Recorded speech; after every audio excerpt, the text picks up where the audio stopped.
Good morning students. आज हम बात करेंगे हिंद महासागर या इंडियन ओशन के नित्तल उच्चावचों की या बॉटम रिलीफ्स की। तो आज का हमारा टॉपिक है bottom reliefs of Indian ocean. Indian ocean आपको पता ही है, ये हमारा भारत के पास में ये इंडियन ओशन है पूरा, जो यहाँ से सकरा है और अंटार्कटिका के पास में जाकर ये बहुत ज़्यादा चौड़ा हो जाता है। ये वैसे आकार में इसका आकार प्रशांत महासागर और अटलांटिक महासागर से छोटा है।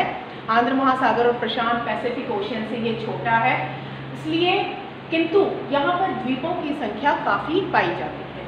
यहाँ पर अगर हम इसका विस्तार देखें तो ये ऊपर की तरफ से नॉर्थ में, उत्तर में एशिया द्वारा घिरा हुआ है। अगर हम इधर से देखें पश्चिम में, वेस्ट में ये अफ्रीका द्वारा घिरा हुआ है।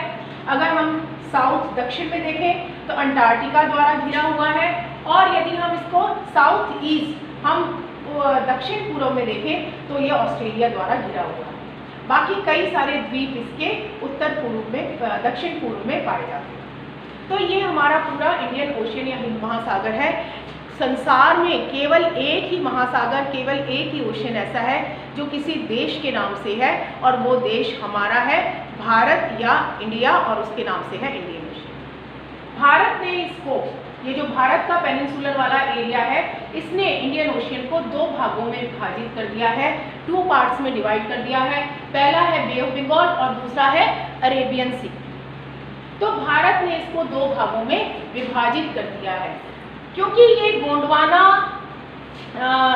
गोंडवाना के ब्लॉक पर्वत से बना हुआ है। ये जो हमारा इंडियन ओशन है, ये गोंडवाना के ब्लॉक पर्वत से बना हुआ है, इसीलिए ये ठोस और सघन है। ब्लॉक पर्वत आप जानते ही हैं, अपने पर्वतों में पड़ा हुआ है, ब्लॉक पर्वत किसे कहते हैं, तो इसीलिए इसे ठोस और सघन माना गया है। और जो ये पूर्वी द्वीप समूह है, इनके सहारे वलित पर्वत, वलित मतलब फोल्डेड माउंटेन्स भी पाए जाते हैं। वैसे इसको हमने तीन भागों में विभाजित किया गया है। ये है हमारा पूर्वी इंडियन ओशन या पूर्वी हिंद महासागर, जिसको ईस्टर्न इंडियन ओशन कहते हैं। इसकी डेप्थ 2000 फैथम्स है। ये दूसरा है हमारा वेस्टर्न इंडियन ओशन, जो हमारा पश्चिमी हिंद महासागर है, ये सबसे गहरा है। इसकी डेप्थ लगभग 3000 है, 3000 फैथम है। और जो मिडल वाला मध्य जो हिंद महासागर है, वो कटक के रूप में है, और जिसके अंदर बहुत सारे आइलैंड्स भी या द्वीप समूह भी पाए जाते हैं।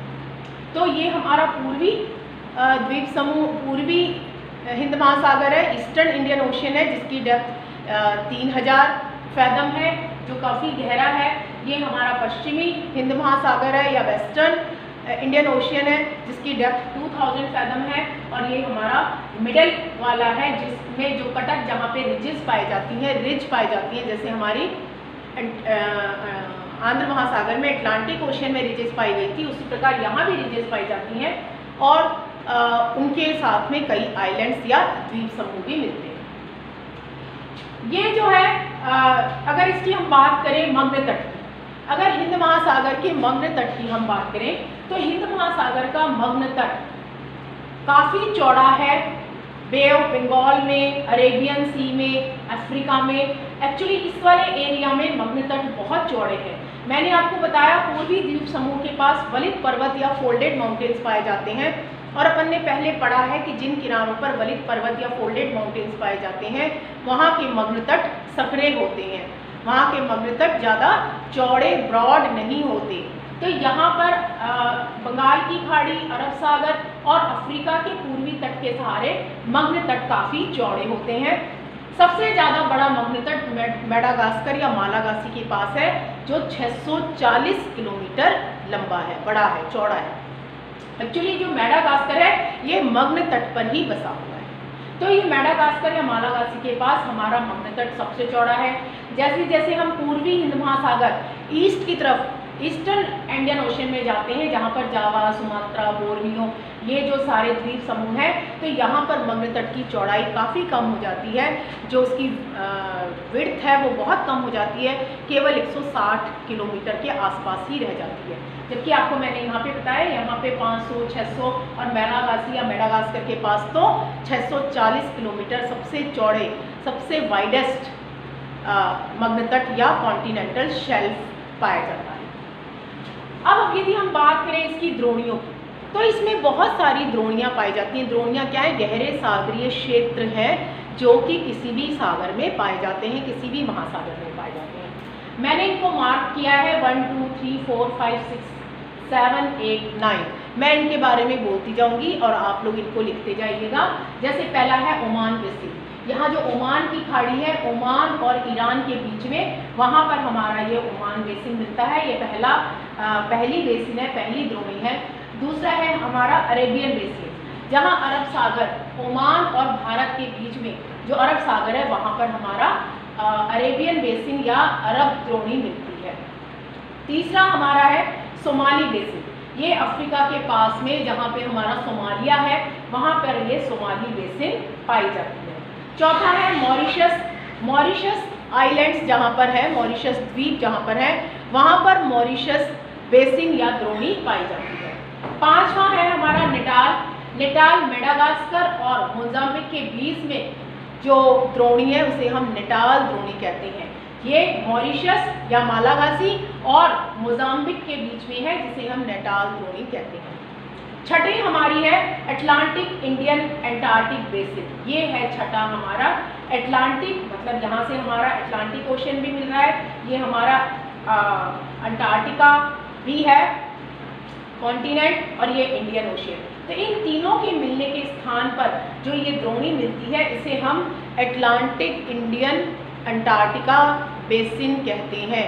आंध्र हिंद अंटार्कटिका द्रोणी ये कहते हैं।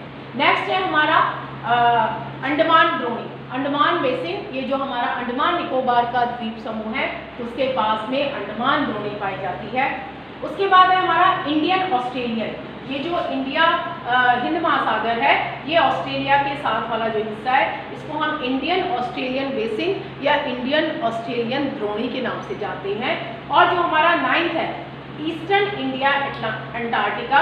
ये जो हमारा ईस्टर्न, ईस्ट की तरफ का जो इंडियन ओशियन है, और जो हमारा अंटार्कटिका कॉन्टिनेंट है, अंटार्कटिका जो हमारा महाद्वीप है, उसके बीच में जो स्थान है, उसे हम ईस्टर्न इंडिया या पूर्वी भारत, पूर्वी हिंद अंटार्कटिका द्रोणी के नाम से जानते हैं। तो आप लोगों ने देखा हमारा जो इंडियन ओशियन है, हमारा जो हिंद महासागर है, वो उत्तर की तरफ पतला, उत्तर की तरफ छोटा, और जैसे जैसे दक्षिण की तरफ आता है ब्रॉड होता जाता है, चौड़ा होता जाता है। इसे हमने 3 भागों में बांटा है, पूर्वी हिंद महासागर, पश्चिमी हिंद महासागर और मध्यवर्ती हिंद महासागर। पूर्वी हिंद महासागर सबसे गहरा है, पश्चिमी हिंद महासागर कम गहरा है, और मध्यवर्ती हिंद महासागर में तो कटक पाए जाते हैं, जिसके बारे में मैं अभी आपको डिटेल में बताऊंगी। और उसके अलावा यदि हम बात करें इसके अंदर कौन कौन सी द्रोणियाँ मिलती हैं, तो ये मैंने आपको द्रोणियों की बता दिया है। मग्न तट की बात करें तो क्योंकि पूर्वी द्वीप समूह पर वलित पर्वत पाए जाते हैं, इस तरफ वलित पर्वत पाए जाते हैं, तो यहाँ मग्न तट की चौड़ाई कम है, जबकि पश्चिम की तरफ वलित पर्वत नहीं पाए जाते, तो यहाँ पर मग्न तट बहुत चौड़े हैं, और सबसे बड़ा मग्न तट मालागासी या मेडागास्कर के पास में। तो ये ओवरऑल हमने देखा मग्न तट और द्रोणियों के बारे में बात की, और नेक्स्ट वीडियो में हम इसके कटक की और इसके मार्जिनल सीज की, इसके डीप्स की बात करेंगे। तब तक के लिए आप इस मानचित्र पर, इस तरह से मानचित्र पर आप अपनी द्रोणियों को मार्क कीजिए, और अपने जो इसके बारे में जो और इसकी कैरेक्टरिस्टिक्स हैं उनको याद कीजिए।